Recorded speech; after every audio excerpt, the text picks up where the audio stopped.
Coming up today in episode 217 of Husavik Heroes, it's our last few games as a manager in the group stages of the Champions League. We travel away to take on Manchester United at Old Trafford, just needing a point from that game to lock up top spot in the group. And off the back of that, we also take on Galatasaray before we do take part in the first knockout round draw. Also, we'll see if any other Icelandic teams make their way into the knockouts of the lower UEFA competitions, and we will also have the FIFA end of year awards. That is all coming up off the back of the intro.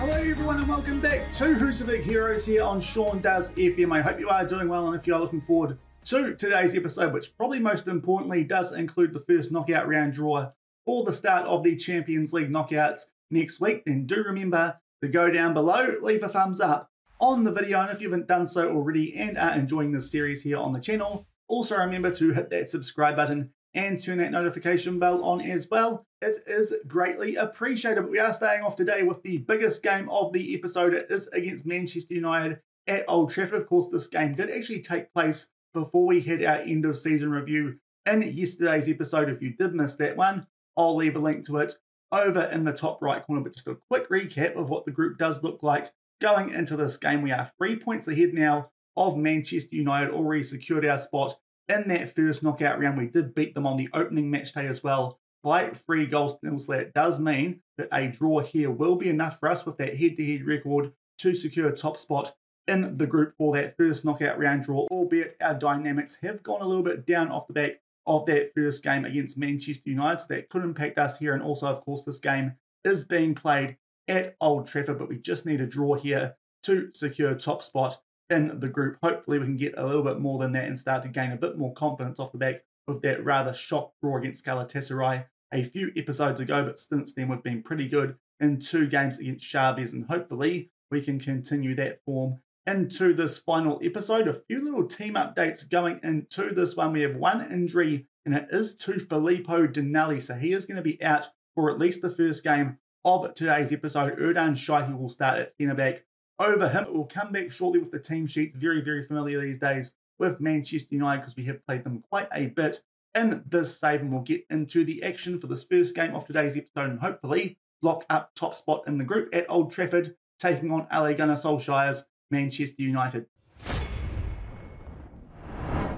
And here are the team sheets from Old Trafford. There are Manchester United. They are playing a 4-4-2, also missing one of their first choice centre-backs as well, so that could be a little bit of an evener with us missing Filippo Dinelli, but a very able replacement in Erdan Shaiti, and that does also mean Gabriel Kapar makes his way on to the bench, and as mentioned earlier, just need 1 point from this one to lock up top spot in the group. And only 2 minutes into this game, we have our first highlight here. Manchester United are looking to play out from the back. They try and pump that deep, but Redenko Kolo does win the ball, and Agatigere now gets us inside the final third, and there might be a chance for us here to open the scoring nice and early. There's a slide tackle. It falls very kindly, though, for Agustin Agatigere, and that is a little bit of a gift of a goal there. Manchester United trying to play their way out from the back. They don't do a good job, and with the first highlight of the game, we grab a 1-0 lead here at Old Trafford, and that is a great start in a game we only need 1 point from, of course, to secure top spot in the group. It's a little bit unfortunate, more than a mistake there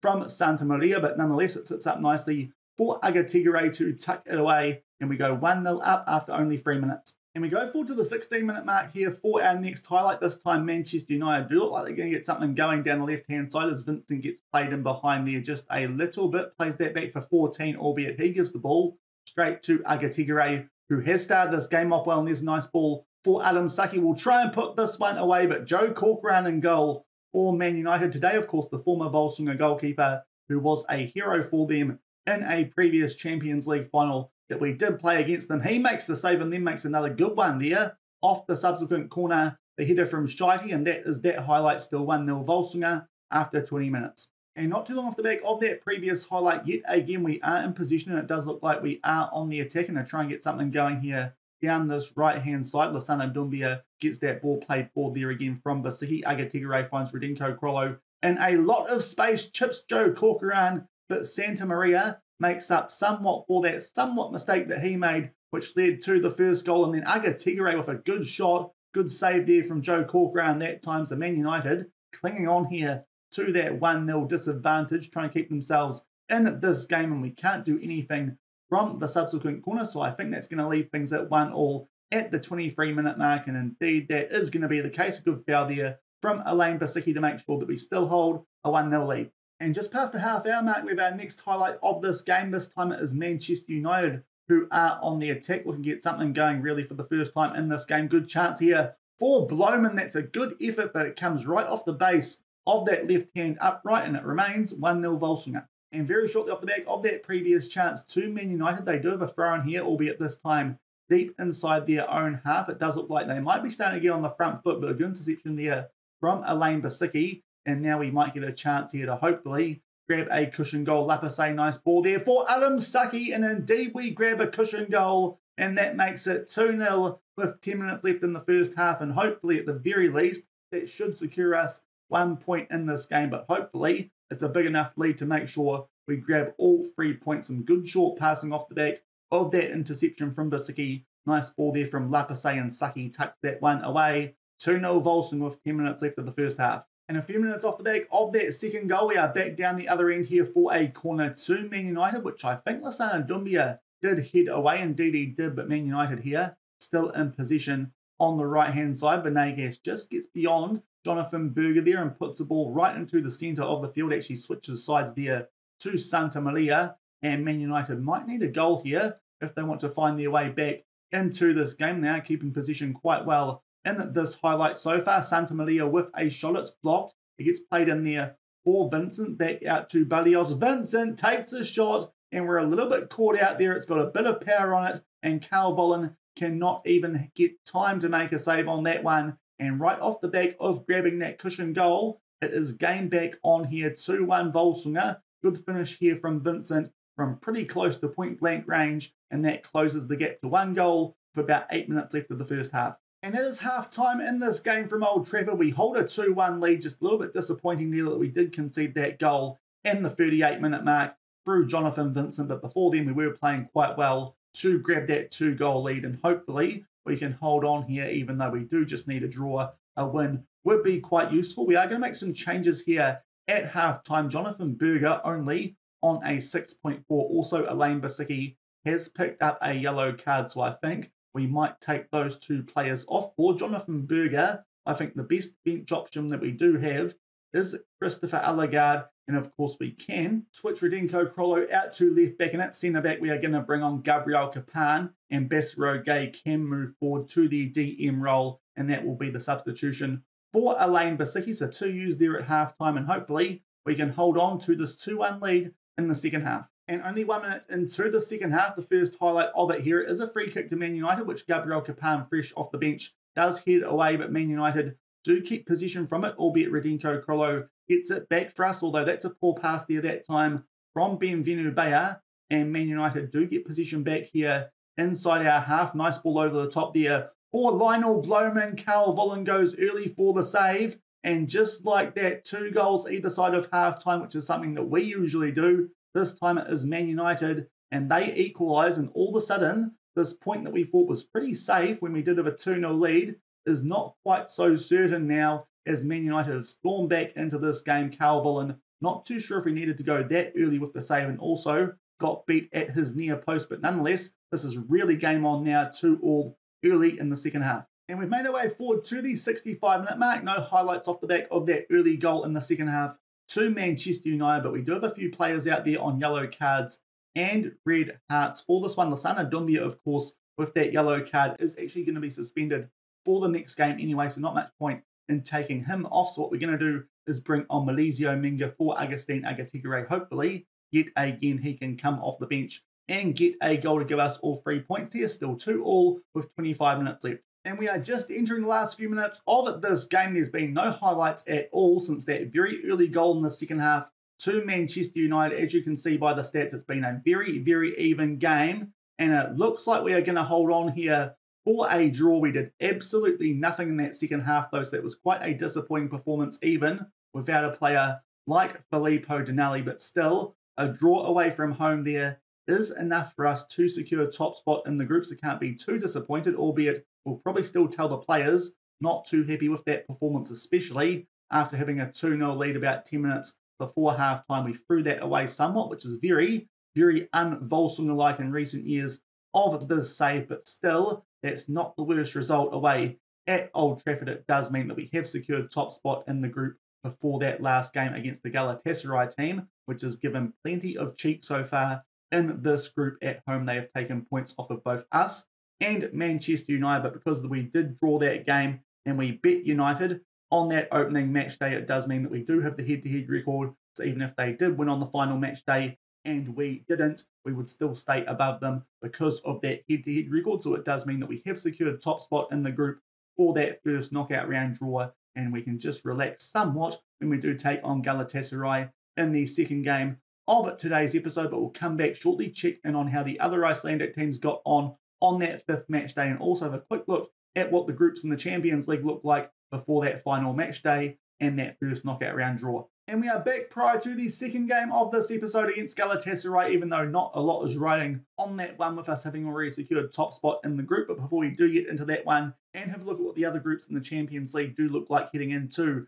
that final match day, and update on the other Icelandic teams in the Europa League. First, Nutskar, they are now officially out of the running. They are on 1 point after 5 games, 6 points behind Rangers in third spot, and that is off the back of another defeat, this time 3-0 away at Red Bull Salzburg's. Nutskar are not going to make their way into the knockouts of a European competition, as we did expect. And in Group G, things are now very, very even in this group. Leicester City have guaranteed themselves top spot in the group which Phil Kerr are in, and that is off the back of Phil Kerr suffering a 3-1 defeat to those guys at home on that final match day. They take on Basel, Leicester take on Lazio. That could still be a very changeable group on that final match day. Hopefully, at the very least, Phil Kerr can finish in that second or third spot, so they do make the knockouts of a European competition, even if it is the Conference League, so they could get the chance to go down and try and defend that title from last season. And now we do go down to the Conference League and check in on HK in Group G, and they have guaranteed themselves qualification. In fact, I'm pretty sure that they did that in yesterday's episode. They pick up a 1-0 win. It's a late penalty there against Omanoia at home, but it does mean there is quite a bit riding on that last game of the group. If they can draw or beat Villarreal away from home, that will secure them top spot in the group, and they get a passage through to the second knockout round of the Conference League and don't have to take on necessarily a team dropping down from the Europa League. So a big game there. Hopefully HK can go through as a top seed instead of a second seed. But in terms of what the Champions League does look like going into this final match day, here's what our group does look like. If Galatasaray can upset us here at home, they would jump above Xavi's probably into third spot in this group and make their way into the knockouts of the Europa League. And based on their performances, I would dare say they probably deserve to be doing that. A little bit surprised that they haven't picked up a win against someone like Xavi's, considering how good they have done at home against both us and Manchester United. But in terms of all of the groups, we'll just go over and have a quick look. Juventus and Nice are the teams who are going out of Group A, but both of those teams joint on 9 points, so we could be taking on either of those teams as a second seed when we do get into the first knockout round draw. Also Group B, Hertha Berlin and AC Milan. That is going to be a very interesting final match day as well. Group D has already been decided. Chelsea on top, PSG in second. Quite a big name there to be a second seed, albeit last season they did only finish third in Ligue 1 and did have to make their way through qualifying for the Champions League this season. Group E, Liverpool will finish in top spot. Grenoble or Inter Milan are going to be a second seed out of that group. That could be quite interesting, potentially taking on a team like Grenoble, who did win Ligue 1 in their first season after getting promoted from Ligue 2. And we will bring up the final 3 groups in separate order here, just in case my face cam is blocking things. There is a chance that yet again Manchester City could be a second seed, and in fact they could actually miss out on the top 2 altogether. Sporting on top of that group are not yet qualified. Man City and Dortmund could still go above them, so that is a very interesting group there in Group F, we make our way down now to Group G. This one nearly finished. RB Leipzig and Real Madrid are guaranteed to go through from this group, but that last match day is going to decide the seedings. And it does look like potentially it could be Real Madrid yet again who do finish as a second seed. Of course, last season we had to take those guys on in the first knockout round, and down to Group H. Barcelona and Bayern Munich are making their way through. That result from the final game of the group where they do play each other is going to decide who goes through as a first seed and a second seed. In terms of us, before we play this game against Galatasaray, we've got a few more little injury concerns going into this one. Filippo Dinelli is back, but Christopher Allegard is out for this one, so that means Pedro Lemos will make his way onto the bench in his place. We don't miss out on too much there.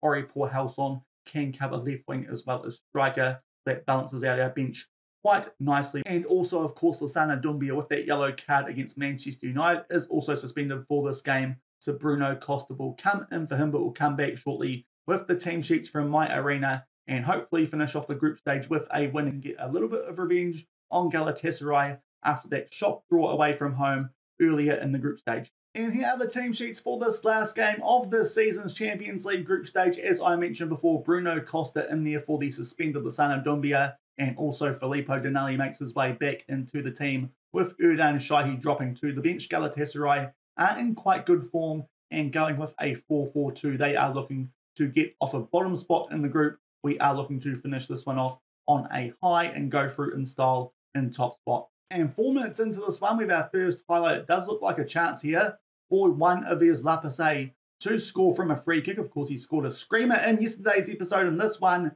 does come off the post to a decent chance there for us to open the scoring. But we don't quite hit the target, albeit we might get another chance here right off the back of that highlight with another one starting from a throw. And Lapase this time gets in behind. There's a few slide tackles and block shots in amongst that one. We play that one through for Adam Saki, who tucks that away in the bottom right corner, albeit he might have been offside. We're just going to have to wait here for a VAR check just to confirm that indeed that was the case. And indeed it was. He was just a straight offside there. So a few good chances early for us to grab a 1-0 lead, but it is going to remain 0-0 after 5 minutes. It is a close call, but he is offside. Still 0-0 here against Galatasaray. And we go forward to the 12-minute mark for our next highlight. A free kick here. Galatasaray do somewhat clear that, but not very fast. So we are still on the front foot here inside the final third. Basroge plays that back for Bruno Costa. Decent slide tackle, but we do still keep possessions. That's a little bit fortunate,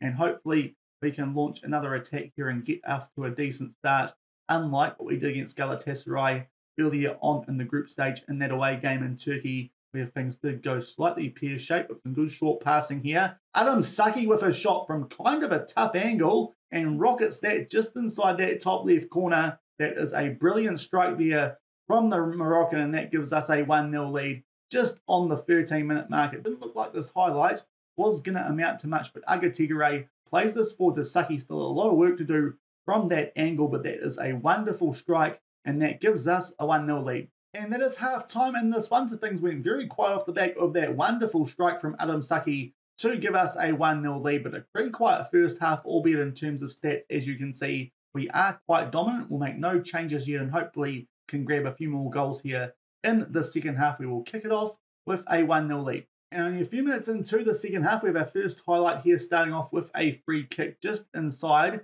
our own half, but we do start to make our way into the Galatasaray one. And Msaki there with a really good chance, but unfortunately blasts that one over the bar, and we still hold a 1-0 lead. And very shortly off the back of that opening highlight, another free kick here, which does start off in a very similar position to that first highlight that we did see in the second half. And yet again, it doesn't take us long to get inside the Galatasaray half. Lapase here right on the edge of the Galatasaray box, and another good chance there for Adam Saki. This time forces a decent save out of the Galatasaray goalkeeper. So Adam Saki has had quite a few chances today. Did put probably the toughest one away, and still 1-0 10 minutes into the second half. And again, only a few minutes off the back of that previous highlight, another one. Galatasaray did have possession there, but a bit of a block from one of our attackers there. And we do get the ball back, and then a ball played in for Bruno Costa. I'm pretty sure Guven there got him before he got the ball, and that could be a chance here for Jean Yves Lapase to potentially avenge some demons from that penalty that got saved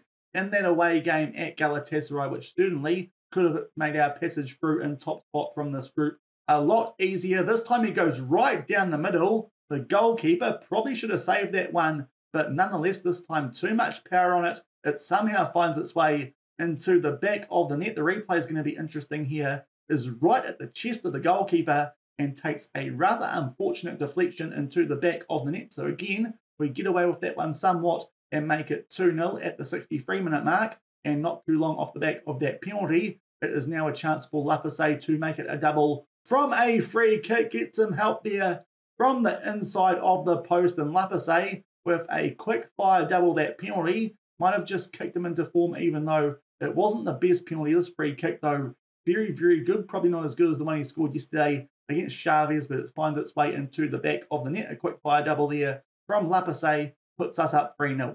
And we are about to enter the last 15 minutes of this game, and we're going to make a triple substitution at this time, give some bench players some ratings off the bench. Pedro Lemos on the bench today will give him some time in place of Radenko Krolo. Also, Udan Shaiti can come on for Filippo Dinelli coming back from that injury. And for our last substitution, Luis Herrera does look like he's in need of the game time a little bit more than other players. He can come on for Jonathan Burgess. A 3 defensive changes for these last 15 or so minutes with a 3-0 lead. And we have entered the last few minutes of this game. Not much happening off the back of that quick fire double to Lapasay. Man United grab a few late goals there to make sure they are going to defeat Chavez. And that does mean, though, that Galatasaray, rather harshly, I think, are going to finish bottom of this group. But we do get some revenge off the back of that draw away from home and pick up a 3-0 win there. And that makes sure that we do go through in top spot in a bit of style. Still 3 points clear of Manchester United going in to that first knockout round draw, which we will come back with shortly off the back of that good win to end the group stages, 3-0 there at home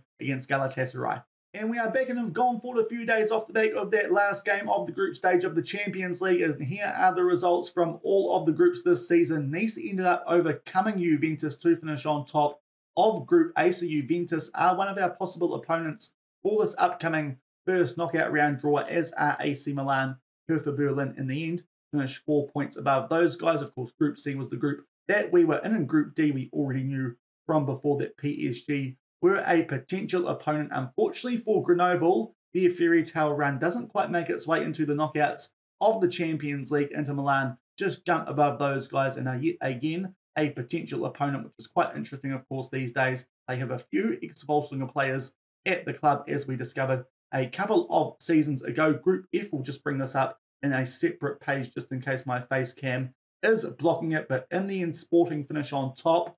Manchester City, a potential opponent there as a second seed. Definitely someone that we would like to avoid. Dortmund make their way down into the Europa League. Group G, it is Real Madrid who finish in top spot. RB Leipzig in second. Of course, the team that we did defeat in the Super Cup at the start of this European season. So not a team I think that we would mind playing. And down to Group H, Bayern Munich finish on top there. They got the job done on that final match day. And Barcelona are a second seed for the first knockout round draw, which we are going to get straight into here and see who we will get first out of the hat.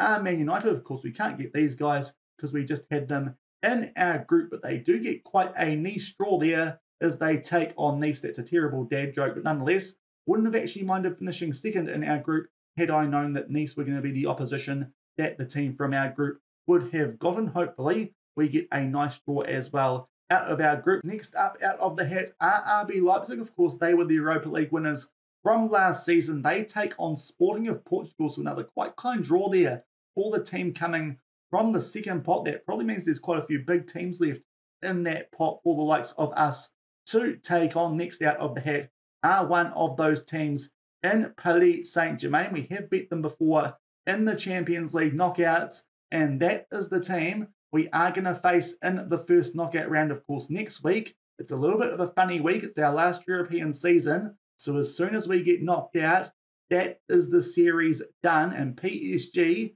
are a decent threat to us in that first knockout round, albeit if they play like they did last season in Ligue 1, probably not so much because they did finish behind both Nice and Grenoble on the league table, but that is a very interesting matchup to start off next week. Hopefully, we can get through that one nice and safely. Barcelona are taking on Hertha Berlin Inter Milan will take on Chelsea. Juventus are taking on Real Madrid, and that doesn't leave many options for these next two pots because there's an English team on either side. So that means that Bayern Munich will be taking on Manchester City, and Liverpool will take on AC Milan. So in the first knockout round of the Champions League, we are starting off with Paris Saint-Germain. They currently find themselves top of League A. Of course, these days they have Roberto De Zerbi in charge. They did a swap with Hertha Berlin, and Maurizio Pochettino these days is in charge of Hertha Berlin. So a little bit funny that Roberto De Zerbi is managing at the Maurizio Pochettino Stadium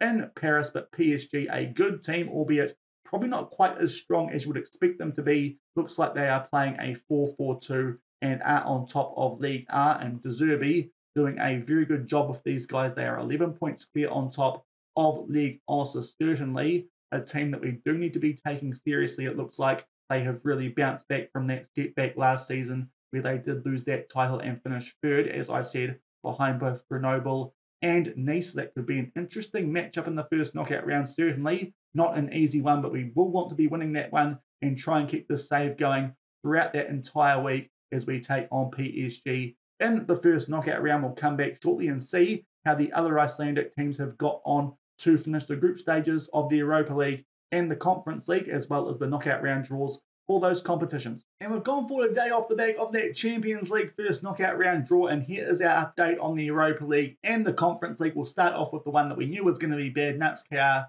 lost on the final match day. They only end up with 1 point from their 6 games, and of course next season they will be the team alongside us in the Champions League and qualifying. I imagine they might find their way back down into the group stages of the Europa League again. Hopefully next season they can do a bit of a better job. Down to Group G though, and Phil Kier have just done enough, and I mean just, to make their way into the knockouts of the Conference League. They kind of collapsed late in that group. They suffered a 3-0 defeat away at Basel, and Basel leapfrogged Phil Kier and Lazio into second spot. Thankfully, Lazio suffered a defeat there away at Leicester, and that does mean that Phil Kier cling on to third spot. So they drop down into the first knockout round of the Conference League and will get a chance to try and win that trophy in back-to-back seasons, albeit some of the players that we did have on loan at Phil Kier did not want to extend their loans there. So that might be a reason that Phil Kier have just fallen off there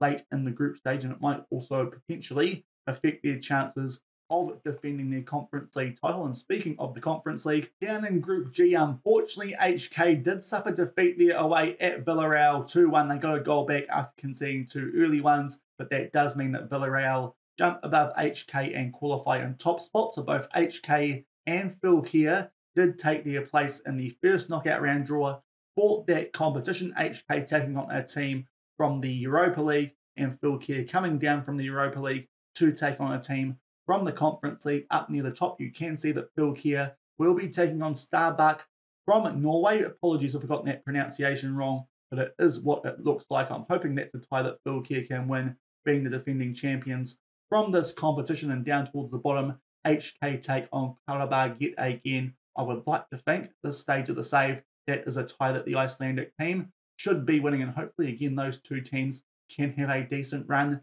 in the knockouts of the Conference League. And going forward to the end of 2039, we do have the FIFA Awards for this season, of course, with no end of season review coming up off the back of this European season. We definitely need to cover these off now, and surprisingly, Bruno Costa has picked up a few FIFA awards, including the Ballon d'Or. That is a little bit surprising for someone who only really made bench appearances in the Champions League. The odd start here and there with injuries for the first team, but he picks up the Ballon d'Or over Chris Smalling of Chelsea and Youssoufa Moukoko of Real Madrid, and that is exactly the same for the FIFA Pro Player of the Year as well. So Bruno Costa, someone who's sitting on our bench, is the Ballon d'Or and FIFA Pro Player of the Year. As well as that, Oripor Halson has picked up the FIFA Best Under-21 Men's Player Award as well. So some good awards there for our Völsungur players, as well as Carl Vol. This one a little bit more expected. He picks up the World Golden Glove yet again, and as well as that, the FIFA Best Men's Goalkeeper. We have the FIFA Pro Team of the Year, and in this team, Carl Vol and Bruno Costa and Jean-Yves Lapasse. So Lapasse also having quite a good season. Also interesting to see there, Kenny Boreal at left back for Inter Milan, one of our former players here at Völsungur, going up a little bit further. Don't need to focus on the Asian Footballer of the Year too much, although one of our former players, Tomohiro Horikawa, did finish third in that one. The African Footballer of the Year, that went to Mohamed Kamara Adam Saki, finishing third in that one. Also behind Alex Mariba, North American Player of the Year. We had no candidates for that one. The African Award winners, none of our players featured in that one either, not even Adam Saki as a Striker of the Year. A little bit of a quieter season this time for Adam Saki, this time only picking up about 29 goals, I think it was, compared to around about the 50 mark he got in the previous seasons. And if we make our way up a little bit further,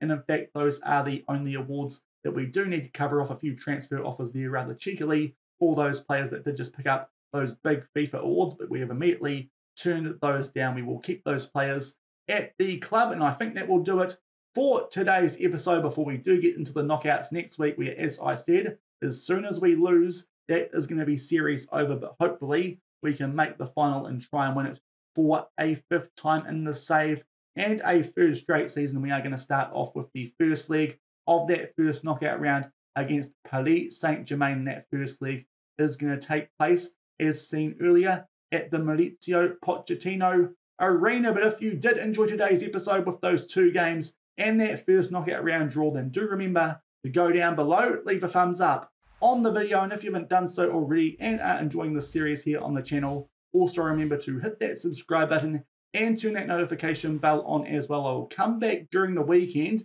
and it will be an FM23 channel update. So if you want to know what we're doing next year on the game, keep an eye out for that video. But we will come back also on Twitch on Monday night. If you haven't gone over there yet and given me a follow, please consider doing so. Twitch.tv/ShaunDoesFM. We'll be live on Monday night New Zealand time with the Nelson Suburbs save. We'll come back here Tuesday morning New Zealand time, Monday evening UK time, for the first leg of that first knockout round against PSG. But until the next time I see you, thank you very much for watching. Keep on keeping on, and I'll see you then. Cheers.